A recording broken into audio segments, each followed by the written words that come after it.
Hello, welcome back to the channel. Today we're talking about chipping, and chipping is one of the simplest shots when it comes to the position.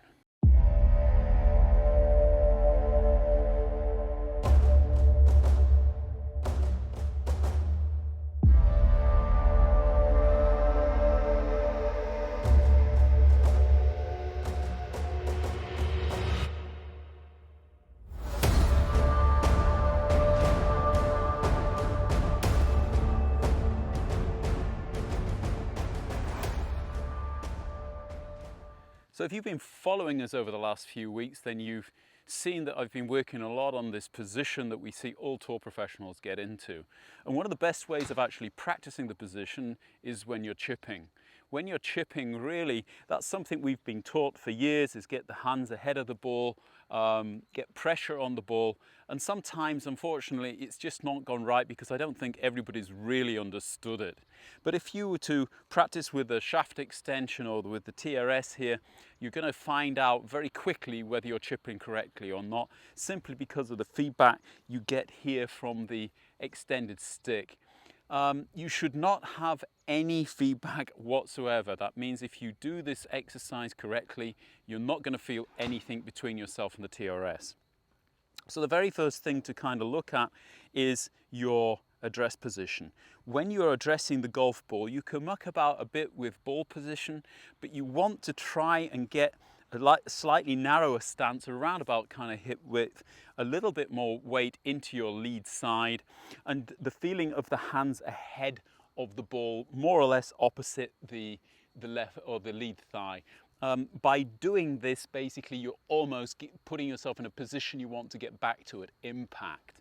In the backswing, it's going to be basically a turn and lift, the same as in a normal swing. You don't want to just be turning the shoulders. You want to have the feeling of turning and lifting, but there shouldn't be any active hinging of the wrists. And I'm saying active hinging of the wrist because of the difference between what we think we're doing and what we're actually doing. Because of the inertia that you're giving the golf club, its own forces are basically going to work on the wrists as you change direction. So don't be surprised if there is slight wrist hinging if you were to watch yourself on video. That's okay as well. As long as you're turning through the ball dynamically, then there isn't really a problem. Also, as you take back, try and resist the hip rotation. You don't really need hip rotation until you get a bit further away from the target. So when we're taking the club away from the ball, I'm getting this left shoulder or lead shoulder down. I'm lifting the club a little bit, and I'm not really allowing my hips to do a great deal whatsoever. There's no real bump in this movement like we will have in a full swing, but there is certainly a very short time where your legs relax and then start to work. And again, in the chip movement, we're wanting our legs to push our hips around. Don't be upset if your trail heel comes off the ground. That's quite okay. As long as you stay over the ball, you don't let yourself be pushed out of the axis. And the main thing, obviously, is to get the hands around your body and keep the arms straight.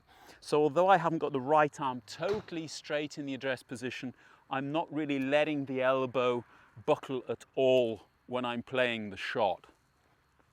Get a picture and play the shot. Now you can see that that's a very, very simple movement.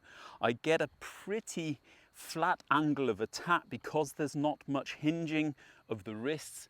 I can make that even flatter by moving the ball further forward. That will also give me more dynamic loft, so I can pop it up in the air.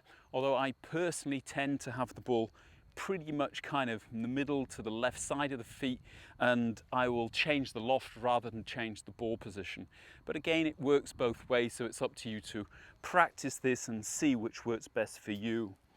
If you actually look at my address position as well, although I've got my shoulders square, I do tend to have my hips a little bit open, and especially for you people who are struggling really to get the hips open, that will actually help. So by pulling the lead foot back a little bit, maybe opening up the foot a little bit towards the target, you're going to find it easier to rotate through the golf ball and towards the target, And again, this will give you a very nice clean attack. Now if I look at that ball, it's gone about 2 meters left of my target, and the reason for this as ever is that basically, irrespective of how good your technique is, you've got to know where it's going. So you should, once you get a feeling for this movement, you can leave the extension on your club. You want to try and go through a normal pre-shot routine, looking at where you're wanting to hit it, getting a visualization, seeing where the ball should be landing, visualizing that, and then basically letting the shot go by itself. And this is when you start to get better results, as you can see there. Almost got it into the area I was aiming at. Can you believe it? I find if I'm actually start my practice routines with a little bit of chipping with the extension on the club, then I've got that kind of feeling by the time I get on the driving range and start hitting the longer shot. And it helps me to get the feeling of moving through this position into the ball. If you watch the movement from the front camera, I'll just turn myself around here. You can see my shoulders square, my hips and my feet slightly open. No real hinging in the backswing. Turn and lift, turn and pull, and the club is being pulled through the ball, and you've got this kind of classic Rory look at the end of the swing. Hope you liked it. If you did, hit the like button. If you haven't subscribed to us yet, do that. Little bell will give you notifications the next time that we launch a video or publish a video, and I'll see you next time. Bye bye now.